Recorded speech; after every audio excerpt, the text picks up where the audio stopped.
ما بعد فأعوذ بالله من الشيطان الرجيم بسم الله الرحمن الرحيم وثيابك فطهر وقال النبي صلى الله عليه وسلم الطهور شطر الإيمان وكما قال صلی اللہ علیہ وسلم۔ محترم بزرگوں، دوستوں، میرے دینی اور ایمانی بھائیوں، جب جناب نبی کریم صلی اللہ علیہ وسلم کو نبی برحق بنا کر مبعوث کیا گیا تو اس وقت کے بارے میں ہم بہت سی تفصیلات جانتے ہیں۔ حضور اکرم صلی اللہ علیہ وسلم کی بعثت سے پہلے کے زمانے کو زمانہ جاہلیت کہا جاتا ہے۔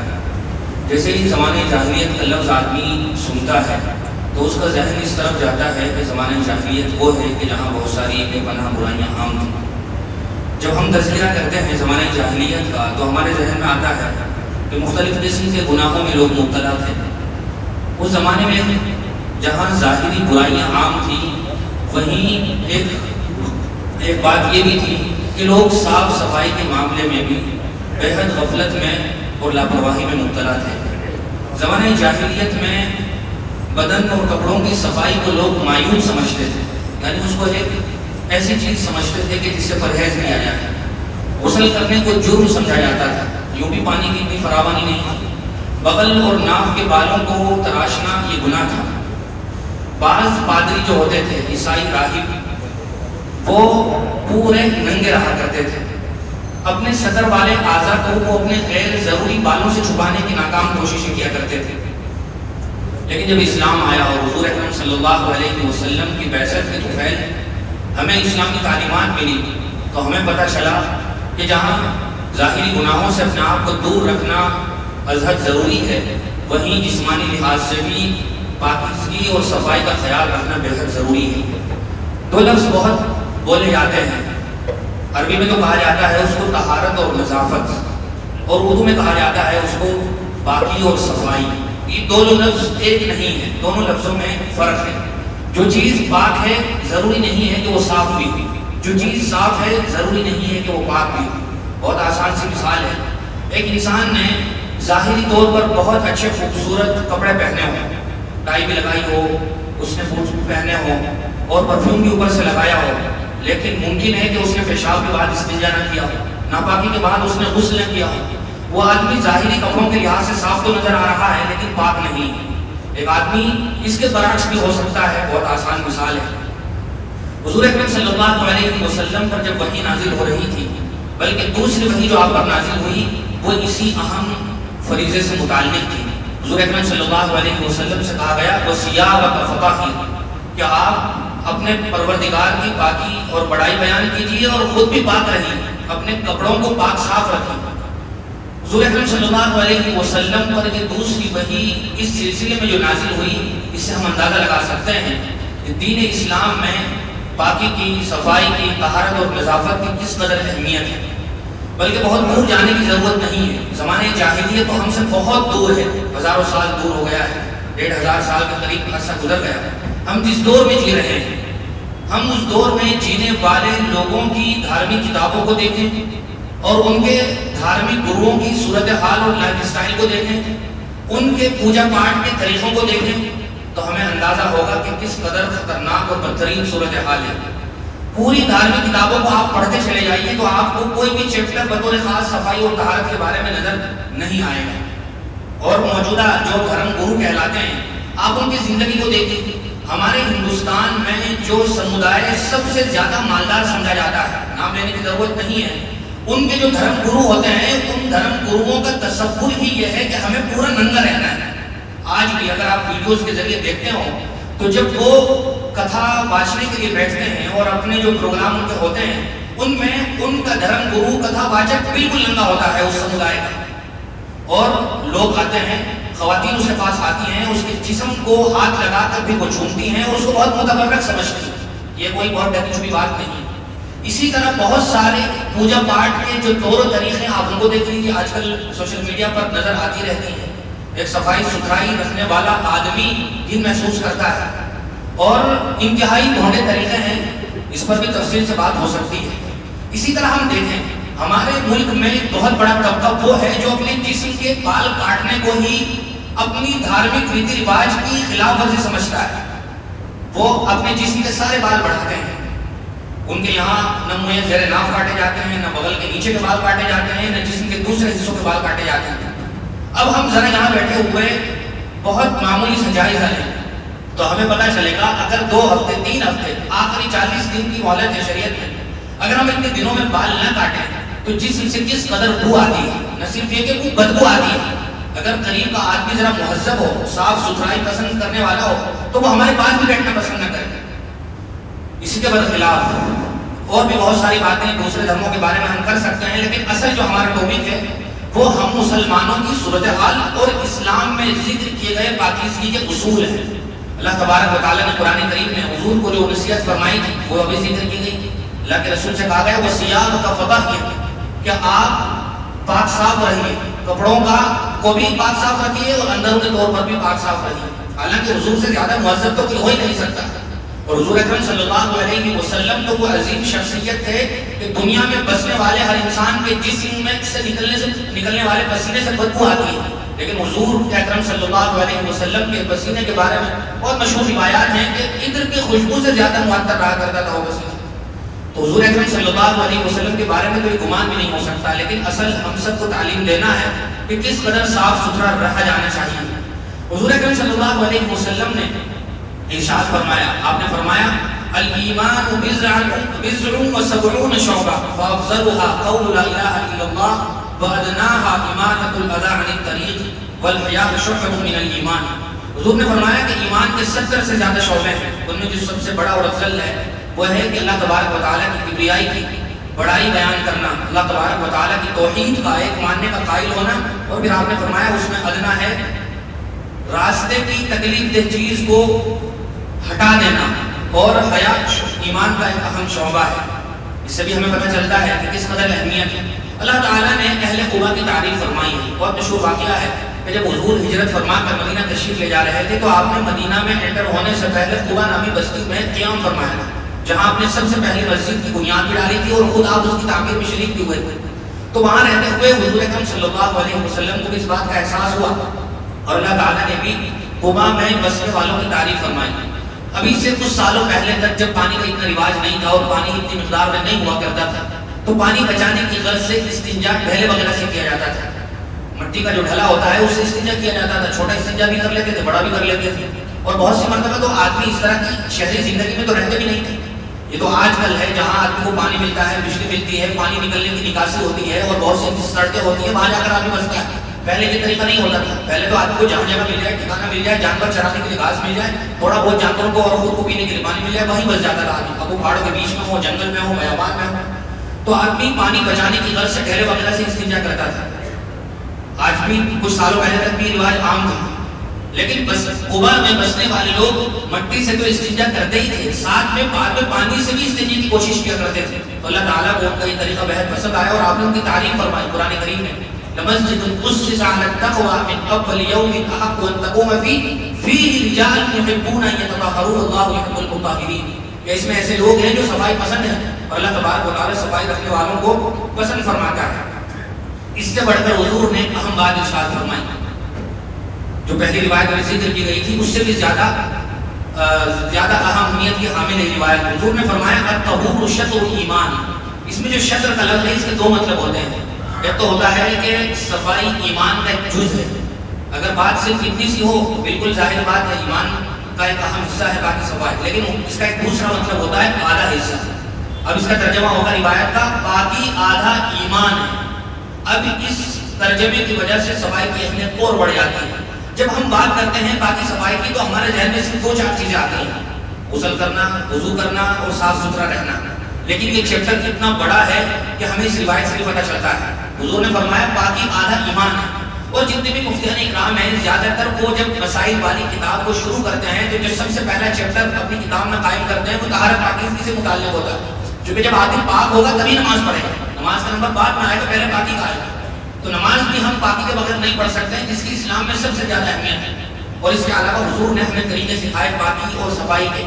ہم دیکھتے ہیں کہ حضور اکرم صلی اللہ علیہ وسلم نے ہمیں ہفتہ واری کی سنتیں بتلائی، جس میں جمعہ کے دن بطور خاص غسل کرنا ہے. اپنے پاس جو صاف ستھرے کپڑے ہوں وہ پہننا ہے، خوشبو لگانا ہے، مسواک کرنا ہے، جسم کے جو غیر ضروری بڑے بڑے بال ہیں انہیں کاٹنا ہے. یہ اسلام کی خوبصورتی ہے جو ہمیں اتنی اہمیت کے ساتھ ان چھوٹی چھوٹی باتوں کی بھی تلقین کرتا ہے. اور یہ ہماری نظروں میں چھوٹی اور معمولی ہے، ورنہ ان چیزوں کی بہت زیادہ اہمیت ہے. جب ہم وضو شروع کرتے ہیں تو سیدھا ہم جو سب سے پہلا فرض ہے ہاتھ منہ دھونا وہی نہیں کرتے ہیں، بلکہ اس سے پہلے 3 چیزیں اور بھی کرتے ہیں. ہم سب سے پہلے ہاتھ دھوتے ہیں، ہم اس کے بعد کلی کرتے ہیں، اور کلی بھی اچھی طرح کرنے کا حکم ہے تاکہ دانتوں میں یا ہمارے منہ میں جو بدبو وہ صاف ہو جائے. اور اس سے بڑھ کر اگر بات کی جائے تو صفائی کا کتنا خیال رکھا گیا ہے. حضور اکرم صلی اللہ علیہ وسلم نے ارشاد فرمایا جو پیاز کھائے وہ ہمارے قریب نہ آئے. کیونکہ جب آدمی کچا پیاز بطور خاص کھاتا ہے تو بہت دیر تک اس کے منہ میں بو رہتی ہے. تو حضور نے فرمایا کہ جس طرح عام انسانوں کو اس سے تکلیف ہوتی ہے، مسجد میں جب کوئی آدمی کچے پیاز کھا کے آتا ہے تو فرشتوں کو بو معلوم ہوتی ہے اور انہیں تکلیف ہوتی ہے. اب اندازہ لگائیے کس قدر صفائی کا اہتمام ہے. اور ہم جب اپنے اوپر نظر ڈالیں گے وہ بات آگے آ رہی ہے.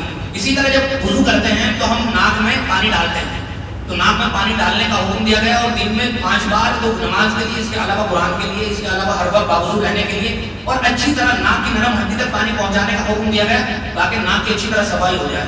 اور پھر وضو کے ہر عضو کو 3 مرتبہ دھونے کا حکم دیا گیا تاکہ اچھی طرح صفائی حاصل ہو جائے. اور پھر دوسرے بہت سارے مواقع پر بار بار غسل کرنے کا حکم دیا گیا کہ آپ عید کے دن وضو کے ساتھ ساتھ غسل کرے، اسی طرح عرفہ کے دن غسل کرے، عید الاضحیٰ کے دن. پھر خوشبو لگانے کا حکم دیا گیا. خوشبو لگانے کا حکم بھی اسی لیے دیا گیا تاکہ ہم میں سے کسی بھی لحاظ سے دوسرے کو تکلیف نہ ہو. گالی دینا اور دوسرے پر اینٹ پتھر پھینکنا تو بہت بڑی بات ہے. کسی کو ہمارے جسم سے بو بھی نہ آئے اس کے بارے میں یہ سب تلقینیں کی جا رہی ہیں اور کہا جا رہا ہے کہ آدمی خوشبو لگائے. حضور اکرم صلی اللہ علیہ وسلم نے اپنی روایت میں ارشاد فرمایا کہ مجھے دنیا میں 2 چیزیں بہت پسند ہیں جو بطور خاص دی گئی. ان میں سے ایک چیز عطر بھی ہے. حضور اکرم صلی اللہ علیہ وسلم خوشبو کو بہت پسند فرمایا کرتے تھے، اور تمام انبیاء کی سنت رہی ہے خوشبو لگانا. وہ اسی لیے تاکہ آدمی جسمانی لحاظ سے بھی بالکل پاک اور صاف ہو. مونچھیں کاٹنے کا حکم دیا گیا.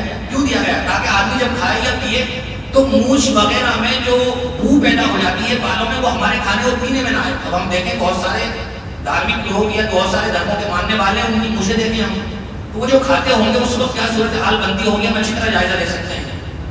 اسی طرح حضور اکرم صلی اللہ علیہ وسلم نے نماز کے علاوہ دیگر مقامات پر بھی وضو کا حکم دیا گیا. آدمی کی روح خارج ہو جائے، گیس پاس ہو جائے تو کہا گیا وضو ٹوٹ جاتی ہے وضو کرو. آدمی کے جسم سے خون نکل جائے، خون ناپاک ہوتا ہے تو کہا گیا کہ آپ غسل کرو. بیوی سے ملاقات ہوتی ہو تو اس کے بعد کہا گیا نہ صرف کہ وضو کر کے غسل کرو تاکہ اچھی طرح نظافت حاصل ہو جائے. ہم پیشاب کرنے جاتے ہیں تو عقل تو یہ کہتی ہے کہ جس باڈی کے جس پارٹ سے، جسم کے جس عضو سے پیشاب نکلتا ہے اس کے بعد پورا جسم کیسے ناپاک ہو جاتا ہے. اس کے بعد وضو کا حکم دیا گیا.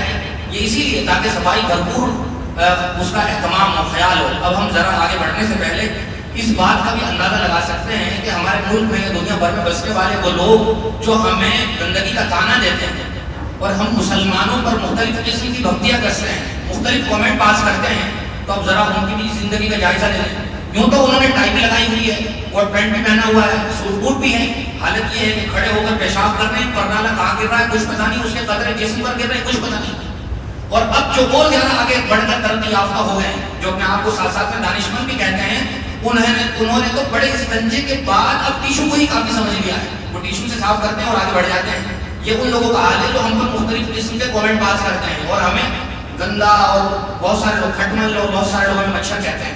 یہ ذرا ان کا حال ہے اور یہ عام بات ہے. ہم روزانہ دیکھتے ہیں، میٹرو میں سفر کرتے ہوئے دیکھیے، پبلک ٹوائلٹ میں دیکھیے، اس کے علاوہ آفسوں کے باتھ روم میں دیکھیے، ان لوگوں کا یہی حال ہے. وہ کھڑے ہو کر پیشاب کرتے ہیں اور استنجا تک نہیں کرتے اور پھر ہمیں وہ پاٹ پڑھاتے ہیں صفائی کا اور باقی کا. اس کے علاوہ اگر ہم ذرا سا گہرائی میں جا کر اس موضوع کو دیکھیں تو یوں تو یہ بہت تفصیل طرح موضوع ہے، لیکن 4 چیزیں بہت اہمیت کے حامل ہیں. کہا جائے کہ طہارت کے 4 حصے ہیں. نمبر 1 تو یہی ہے کہ ظاہری طہارت ہے، جس میں وضو بھی ہے، غسل بھی ہے، کپڑے صاف رکھنا ہے، اسی طرح بدن صاف رکھنا ہے، بدبودار چیزوں سے بچنا ہے، خوشبو لگانا ہے، اسی طرح منہ کاٹنا ہے، جسم کے دیگر حصوں کے بال کاٹنا ہے. یہ تو ظاہری صفائی ہے جن کا خیال رکھنا بہت ضروری ہے. بہت سارے مسلمانوں میں بھی اب یہ وبا عام ہو گئی ہے کہ وہ پیشاب کرتے ہیں، استنجا نہیں کرتے. بہت سی مرتبہ ہمارے ساتھی کشمیر میں جاتے ہیں، کہتے ہیں چلو نماز کا وقت ہے نماز پڑھ لو، تو کہتے ہیں یہ کپڑے پاک نہیں ہیں. ایک مسلمان ہو اور یہ کہے کہ میرے کپڑے پاک نہیں ہیں تو یہ بہت ہی بڑی بدنصیبی کی بات ہے. ایسے آدمی سے تو فرشتے کے قریب نہیں آتے ہیں. آدمی نے اپنی بیوی کے ساتھ ملاقات کی تھی، پورا دن گزر گیا، غسل نہیں کیا اور نمازوں پر نمازیں چھوٹ رہی ہیں. اور آدمی گھوم رہا ہے تو فرشتے بھی قریب نہیں آتے اس آدمی سے۔ پھر اسی طرح طہارت کا جو دوسرا حصہ ہے وہ ہے ظاہری اعضاء کو گناہوں سے پاک صاف رکھنا۔ اس طرح صفائی کا خیال رکھنا ہے، اپنے اعضاء کو گناہوں سے پاک صاف رکھنا ہے۔ زبان ہماری غلط نہ بولے، ہاتھ ہمارے غلط چیز نہ اٹھائیں، پاؤں ہمارے غلط جگہ کی طرف نہ جائیں، کان ہمارے غلط بات نہ سنیں، ہماری آنکھیں غلط چیز نہ دیکھیں۔ تو یہ اپنے ظاہری جسم کے اعضاء کو گناہوں سے پاک صاف رکھنا ہے۔ طہارت کا تیسرا جو حصہ ہے وہ یہ ہے کہ اپنے باطن کو گناہوں سے پاک صاف رکھنا ہے۔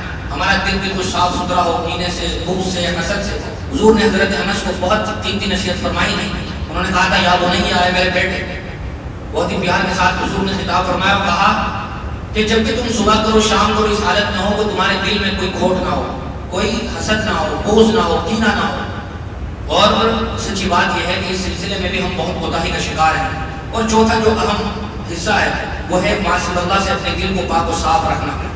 ہمارے اس دل میں خالص اللہ کی محبت ہو، غیر اللہ کی محبت نہ ہو۔ بہت سے ہمارے نوجوان ساتھی مختلف لوگوں کی محبتیں دل میں پالے ہوئے ہیں، بلا وجہ ہم نے بت بنا رکھا ہے لڑکیوں کا اپنے دلوں میں، اور پھر ہم شکایتیں کرتے ہیں کہ ہمیں سکون نہیں ملتا، ہم ہر وقت انزائٹی کا شکار ہیں، اسٹریس میں رہتے ہیں، ہم مختلف ذہنی اذیتوں کا شکار ہیں۔ تو یہ تو ہم نے بیماری خود پال رکھی ہے۔ اللہ کے علاوہ ہر قسم کی محبتوں سے اپنے دل کو پاک اور صاف رکھنا۔ دل بہر محبت ہے، محبت یہ کرے گا، لاکھ اس کو بچا کر کسی پر تو مرے گا، ہمیں اس کو صرف اللہ پر مارنا ہے، ہمیں خالص رکھنا ہے اس دل کو اللہ تبارک و تعالیٰ کے لیے۔ اسی طرح اگر ہم دیکھیں طبی لحاظ سے بھی، میڈیکل لائن سے بھی صفائی کی بہت اہمیت ہے۔ بہت ساری بیماریاں صرف گندگی سے جنم لیتی ہیں، مختلف قسم کے جو وائرل پھیلتے ہیں، یا مختلف قسم کے جو بخار کی شکلیں وہ صورتیں ہیں، ڈاکٹروں سے تحقیق کی جائے یا اس چیپٹر کا مطالعہ کیا جائے تو پتہ چلتا ہے کہ بہت ساری بیماریاں صرف گندگی سے پیدا ہوتی ہیں، اور بچے اور بوڑھے سب سے زیادہ متاثر ہوتے ہیں۔ ہم دیکھیں کہ ذرا سا بھی موسم چینج ہو تو بچہ یا بوڑھا سب سے زیادہ متاثر ہو جاتا ہے۔ کہا جاتا ہے کہ نوجوان کے اندر امیون سسٹم جو ہوتا ہے وہ زیادہ مضبوط ہوتا ہے تو بہت ساری بیماریوں سے لڑ لیتا ہے، لیکن بچہ اور بوڑھا بہت جلدی بیماریوں کا شکار ہو جاتا ہے۔ یہ بھی ہماری اپنے ہی کرتوتوں کا نتیجہ ہے۔ دیکھا یہ بھی ہے، غفلت یہاں تک ہوتی ہے کہ بہت سارے ہمارے ساتھی مسلمان بھائی وہ جلدی نماز سے پہلے بیڑی سگریٹ سے فارغ ہوتے ہیں، اور پھر جیسی فارغ ہوئے فوراً مسجد میں داخل ہو جاتے ہیں۔ تو یہ بھی بڑی شرم کی بات ہے، اگر ذرا سا بھی صفائی ستھرائی والا آدمی ہمارے برابر میں ہو تو اس کے لیے پاس بیٹھنا مشکل ہو جاتا ہے، وہ بہت سمجھتا کہہ نہیں پاتا لیکن اسے محسوس ہو جاتی ہے۔ بہت سارے ہمارے مسلمان بھائی کو سب سے اچھی جگہ جو ملتی ہے گٹکا کھانے کی، بیڑی سگریٹ پینے کی، وہ باتھ روم ہے، اس سے اچھی جگہ کوئی نہیں ملتی انہیں۔ تو یہ بہت ہی افسوسناک صورتحال ہے۔ مسجد کے بھی اگر بیت الخلاء اور باتھ روم کا ذرا دیکھ لیں تو وہاں بیٹھنا مشکل ہے، وہاں 1 منٹ کے لیے بیٹھ کر پیشاب کرنا مشکل ہے۔ ہمارے یہاں مسجد میں کوئی غیر مسلم تو آتا نہیں جو یہاں پہ گندگی کرنے گیا ہو۔ تو یہ بھی بڑی افسوسناک بات ہے کہ ہم وہیں بیٹھ کے گٹکا کھاتے ہیں، ہمارا ہاضمہ نہیں ہوتا جب تک ہم وہاں بیٹھ کے گٹکا نہ کھائیں، یہ بیڑی نہ پئیں۔ تو یہ بہت ہی بدترین اور افسوسناک صورتحال ہے، یہ بہت بڑا کلنک ہے ہم مسلمانوں پر۔ ہمیں بلا وجہ وہ لوگ گانے نہیں دیتے ہیں۔ ہم اپنے محلوں کا جائزہ لیں، ہم اپنے گھروں کا جائزہ لیں تو بہت سی مرتبہ ایسا لگتا ہے کہ وہ جو ہم پر کامنٹ پاس کرتے ہیں ہم اس کا مزاق ہے، ہم اس کے مستحق ہیں۔ ہماری مسجدوں کے جو باتھ روم ہوتے ہیں اس کے قریب سے گزرنا مشکل ہے۔ یہ ایک مسجد کی بات نہیں، عام مسجدوں میں یہ وبا ہے۔ مسجد والے صفائی کا اہتمام کرتے ہیں، اس کے لیے باقاعدہ صفائی کرواتے ہیں، لیکن صرف مسجد انتظامیہ کو کوئی کام نہیں، یہ تو ہم میں سے ہر ایک کی ذمہ داری ہے کہ صاف رکھا جائے۔ ہم اگر اپنی طرف سے صفائی کروا دیں تو گناہ نہیں ہو جائے گا۔ اگر ہمیں محسوس ہو رہا ہے کہ مسجد کے باتھ روم گندے ہیں تو ہم صرف کمیٹی والوں کو کہنے کے بجائے ذرا 2-10 روپے ہم خرچ کریں، خود صفائی کر دیں تو یہ بھی بہت بڑا ثواب ہے، چونکہ نہ جانے کتنے لوگوں کو راحت ہوگی، سب کا ثواب ہمیں ملے گا۔ اور اسی طرح ہماری وجہ سے اگر گندگی ہو رہی ہے تو اس کا بھی ہمیں گناہ ملے گا اور دوسروں کو تکلیف ہوتی ہے۔ اللہ کے رسول صلی اللہ علیہ وسلم نے بہت پیاری روایت ایک مرتبہ ارشاد فرمائی تھی، حضور نے فرمایا کہ اللہ جمیل یحب الجمال، کہ اللہ تعالیٰ خوبصورت ہے، خوبصورتی کو پسند فرماتے ہیں۔ ان اللہ نظیف یحب النظافہ۔ مفتی تقی صاحب عثمانی بہت بڑے عالم ہیں، انہوں نے اپنی کتاب میں ایک مرتبہ واقعہ لکھا، بلکہ اپنی تقریر میں بھی اس کو ذکر فرمایا۔ وہ فرماتے ہیں کہ ایک مرتبہ میں انگلینڈ کے مشہور شہر برمنگھم سے ایڈنبرا جا رہا تھا، دوسرا ایک شہر ہے۔ میں ٹرین میں تھا، مجھے ضرورت ہوئی باتھ روم جانے کی، تو میں گیا اور میں نے دیکھا کہ ابھی کوئی اندر ہے، تو میں قریب کی سیٹ پر بیٹھ گیا، انتظار کرنے لگا کہ کوئی نکلے گا تو پھر میں واپس جاؤں گا۔ تھوڑی دیر کے بعد میں نے دیکھا کہ دروازے پر وہ نشان ہے، جس نشان سے پتہ چلتا ہے کہ اندر کا خالی ہے باتھ روم۔ آپ نے دیکھا ہوگا کہ ٹوائلٹ کے دروازے پر نشان ہوتا ہے وہ ریڈ کا اور گرین کا، جس سے پتہ چلتا ہے کہ اندر کوئی نہیں ہے. تو انہوں نے دیکھا کہ گرین نشان ہے, اب بھی کوئی خاتون ہے جو پہلے سے باہر کھڑی ہوئی وہ اندر نہیں جا رہی. تو میں نے جو باہر انگریز خاتون کھڑی تھی ان سے جا کر کہا کہ آپ اگر جانا چاہیں تو چلی جائیں, ورنہ پھر مجھے ضرورت ہے, میں جانا چاہتا ہوں. تو اس خاتون نے مفتی تقی صاحب سے کہا کہ اصل میں وجہ یہ ہے کہ میں اندر ہی تھی, میں باہر آئی ہوں اس لیے کہ پہلے ٹرین چل رہی تھی, اب ٹرین رک گئی ہے, اور ٹرین کا یہ اصول ہے, رول ہے کہ جب ٹرین کھڑی ہوئی ہو پلیٹ فارم پر تو اس وقت کموڈ کو فلش نہیں کرنا چاہیے, مطلب اس وقت پانی نہیں بہانا چاہیے. تو اس انگریز خاتون نے اس قانون کی اور اس صفائی کے اس پہلو کی رعایت کرتے ہوئے اس بات کا اہتمام کیا کہ وہ تھوڑی دیر کے لیے باہر آ گئی, اور اس نے مفتی صاحب سے کہا کہ جب ٹرین چل پڑے گی تو پھر میں واپس جاؤں گی اور پھر صفائی کروں گی اور پھر آپ چلے جائیں گے. حالانکہ یہ ایک انگریز خاتون ہے, اس سے ہمیں پتہ چلتا ہے کہ کس قدر صفائی کی اور ستھرائی کی ہمیں ضرورت ہے. اب ذرا ہم اپنی گلیوں کا جائزہ لے لیں اور اپنے باتھ روم کا جائزہ لے لیں, اپنے جسم کے کپڑوں کا جائزہ لے لیں. ہمارے بہت سارے جو میکینک ساتھی ہیں, مستری ہیں, وہ اپنی دکان پر جو ڈریس پہنتے ہیں, اذان ہوتی ہے اسی ڈریس کے ساتھ مسجد میں آ جاتے ہیں. اللہ تعالیٰ قرآن کریم میں فرماتا ہے یا بنی آدم خذوا زینتکم عند کل مسجد, کہ جب تم مسجد کا رخ کرنے لگو تو اپنے کپڑے صاف ستھرے رکھو. اور بہت مشہور بات ہے جو ہم بار بار سنتے رہتے ہیں کہ جن کپڑوں کو پہن کر ہم کسی افسر کے سامنے, کسی رشتہ دار مہمان کے سامنے نہیں آ سکتے, تو ہم کس مصلی کے سامنے ان کپڑوں کو پہن کر آ جاتے ہیں. اس سے بڑھ کر بات تو یہ بھی ہے کہ ہمارے بہت سارے ساتھی رات میں جو نائٹ ڈریس پہن کر سوتے ہیں وہ فجر میں وہی ڈریس پہن کر مسجد میں بھی آ جاتے ہیں. بہت سی مرتبہ غیر اخلاقی حقیقت کے کپڑوں پر نظر آتی ہے اور بہت سی مرتبہ محسوس نہیں ہوتا اچھا. تو ان تمام باتوں کا ہمیں دوسری قوموں کے مقابلے میں زیادہ خیال رکھنے کی ضرورت ہے. اللہ تعالیٰ مجھے بھی آپ کو عمل کی توفیق نصیب فرمائے. واہ